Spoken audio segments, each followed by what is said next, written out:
We're going to continue our discussion of causes leading up to World War II by looking at four main reasons why the League of Nations came apart and was not able to keep the peace between countries leading up to World War II. The first thing that I want to address that you can see on the screen here is the Great Depression. We all know that the Great Depression was a severe economic crisis. A lot of people think that it just affected the United States, but this was definitely not the case. It had a definite worldwide impact and was a major reason why the League of Nations was not able to fulfill on its promise of collective security. Too many of the members of the League of Nations were impacted within their own countries, and therefore their desires and goals were to help their own country first before committing to any type of league action. The Great Depression did start with the United States in the stock market crash of 1929, but in the following years of the 1930s, it had a worldwide impact. The U.S. after World War I was seen as the dominant economic power of the world since we didn't have much damage to deal with from that war. We were in a much better economic position coming out of it. However, careless spending and other government policies in the United States during the decade of the 20s caused that to come apart for our country and lead us into the Great Depression. Because of our failure, many other countries that depended on us for support after World War I were also drawn into economic failure. And that made them return to wanting to protect their own interests, which is pretty much the opposite of what the League of Nations calls for. It calls for goodwill and cooperation among countries and for them to put their own interests to the side. When people's economic status is threatened, they definitely tend to focus on that as their primary goal rather than lesser issues in their eyes, such as helping out people who are in need. So the fact that Europe was depending on the United States for stability after World War I was now a huge problem because we were vulnerable at this point with our economy, so therefore we could not offer that stability to these European countries like we had. Japan also had a newly democratic elected government, and because of that, just like the countries in Central and Eastern Europe after World War I, they were just getting on their feet as far as adjusting to a new government, and therefore they were in a bad situation during the Great Depression. If you look at the bottom of page 99, you can see some mention of Japan and how many of their factories were closing and prices of certain items like silk fell. This was right before a new government came to power in Japan. Furthermore, if you also look again at that bottom paragraph on page 99, you can see that governments in other countries in Europe were also blamed for the crisis that was happening, similar to what had happened in Japan and also in the United States, how people were critical of government actions once the Depression hit.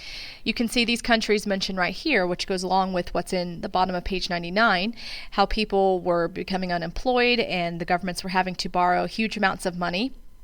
This definitely fostered dissent among the people and resentment because their own welfare and ability to provide for their families was at stake. With people in these countries that were blaming the governments for the crisis, it allowed more radical forms of government to take hold in some of these countries, especially countries like Germany. So without this economic crisis at stake, perhaps certain individuals or certain political parties would never have gained a foothold in some of these countries. One of the biggest consequences of the Great Depression hitting the scene was that there was a heightened fear of the potential spread of a communist revolution. The USSR, with the introduction of communism, it had appealed to working class, what they called the proletariat, these downtrodden of society that had risen up and overthrown the idea of social classes and the promise of equality. And when workers were suffering in these other European countries, there was a fear among the governments of those countries that the people would rise up similar to what they did in Russia and that they would try to institute a communist government in their countries. So this idea of fear of communism was greatly enhanced during the years of the Great Depression. The Soviets themselves saw it as an opportunity to spread more propaganda showing people in these other European countries that a communist government would benefit them much more than what they had, because what they had led them into severe economic problems with this Great Depression. Another consequence of the Great Depression was the fact that many colonies that were controlled by the countries like Britain and France saw the Great Depression as an opportunity to initiate independence movements. Many of these colonies were considered mandates under the Treaty of Versailles, but some of them were still directly under the control of countries like Britain and France. And the people saw this economic instability as almost a green light to begin breaking away. On the contrary, France and Britain did not have the same type of resources as they did before to put down these rebellions and to pay for the cost of doing so.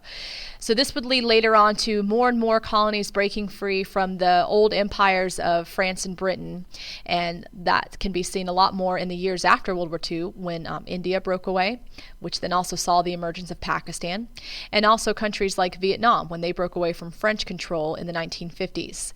So this Great Depression had long-lasting consequences even after World War II was over. Many changes were made in governments to try to prevent something like this from happening again. Similar to how colonies that had once been controlled by France and Britain saw the Great Depression as an opportunity to break free and establish independence, there was also the idea that some of these new dictators, such as Hitler and Mussolini, were able to use the fact that countries were now so focused on their own economic issues that they could get away with certain things. So these expansionist aims by countries like Germany, Italy, and Japan sometimes were left unchecked because countries were more dealing with their own issues economically. So that forced a lot of countries to review what their strategies should be when dealing with international tension and whether or not they could afford to do so.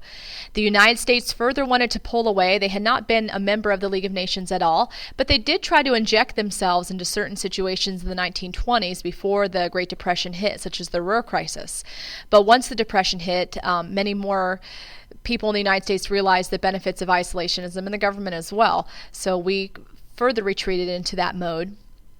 And because of all these economic concerns, the League of Nations was further undermined as they had been in the Ruhr Crisis because countries started wanting to take their own actions on certain things and maybe ignoring certain problems that should be addressed by the League because they had their own economic crises to deal with themselves.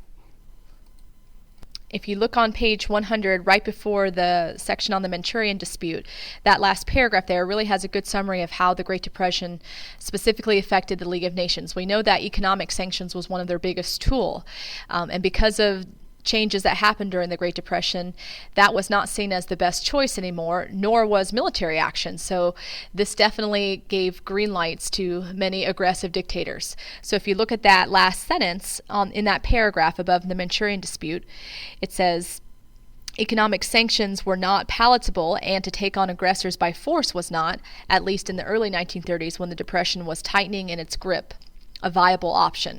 So without economic sanctions or military action, how likely would it be that the League of Nations could completely hold itself together and promote peace?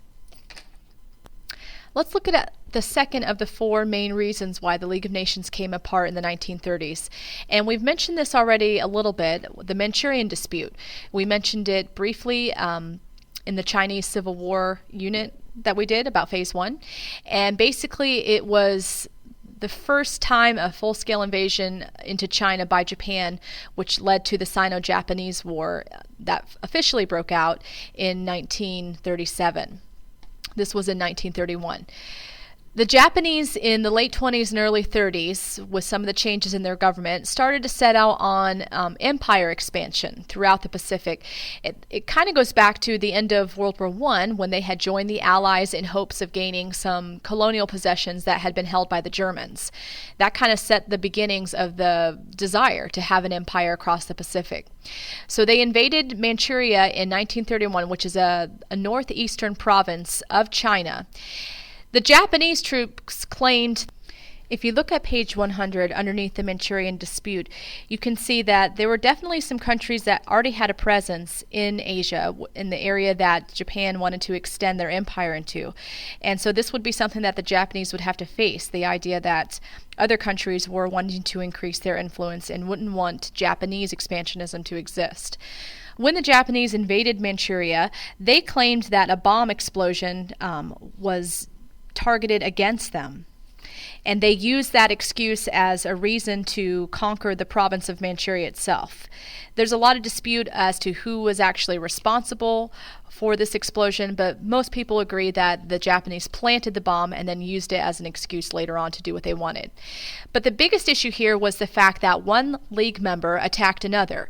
So according to the covenant of the League of Nations that we looked at in class, the countries of the League of Nations had to look back and see what the prescribed operation should be, what action should be taken. If you look at the top of 101, this is what the League of Nations decided to do. You can see those bullet points.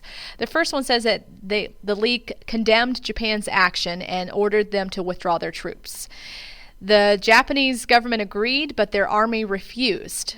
So that made the Japanese government look bad, like they couldn't control their own military. Another action that the League took was that it appointed a commission to investigate the crisis. The commission took over a year to complete, and at that point there were other issues that were going on.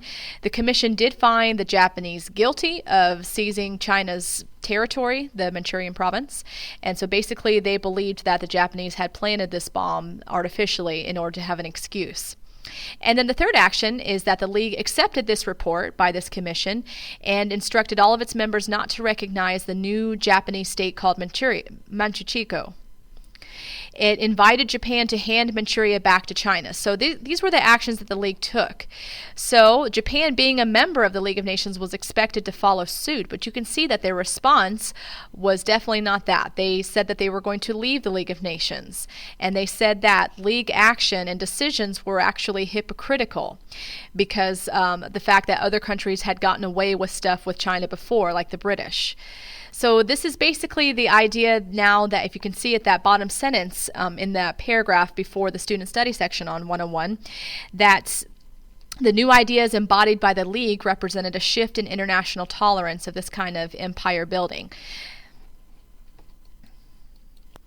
So the next thing to look at is, why did the League of Nations fail in this situation and force the Japanese to do the correct thing? And why did the Japanese decide to leave the League of Nations since they had been a member of it? There's pretty much three reasons why this Manchurian crisis was a complete failure for the League of Nations. Like I mentioned earlier, the Great Depression caused countries to be more concerned with their own troubles rather than what was happening in other parts of the world. And this being in Asia was pretty remote for most of the League members, which were European. The fact that it was so remote made the idea that any type of military action would be difficult because of the amount of distance that would have to be traveled.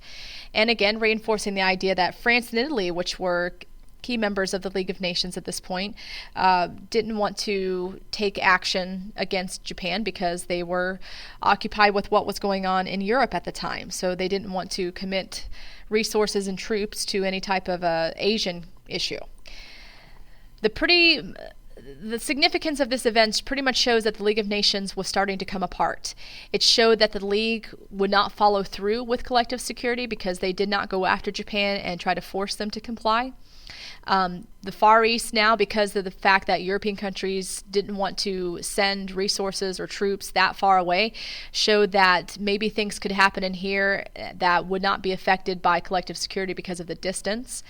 And this was seen as, for other dictators that were on the rise, like Mussolini and Hitler, that if Japan got away with this, then possibly they could get away with certain actions. Finally, if you look at page 102, the last thing that we can say about this crisis here with Manchuria is how it's been interpreted since the event itself. You can see that traditionally it's been viewed that this event is what started rapid acceleration of Japanese expansionism in the Pacific, which ultimately led to the Pacific War of World War II. But there's been some more recent study by historians like Susan Wilson, which basically says that this event was not as significant as it's been made out to be, and that many people in Japan, when this crisis was over, still thought that their government would continue cooperating with some of the League members, even though they had announced that they were going to withdraw from the League. And so that kind of shows that Japanese citizens interpret it differently, as not as big of a deal in their history as far as leading up to World War II as maybe other decisions by their governments. So definitely this event is important. However, as far as it being a primary starting point for the Pacific War is debatable. In the next recording, we'll look at the last two major failures for the League of Nations, which was the Abyssinian Crisis, which was prompted by the Italians, and then the failure of disarmament with different conferences and treaties that were not followed through the way they should have been. At that point, we'll be up to Hitler's policies in the 1930s and how that led to the outbreak of war in Europe.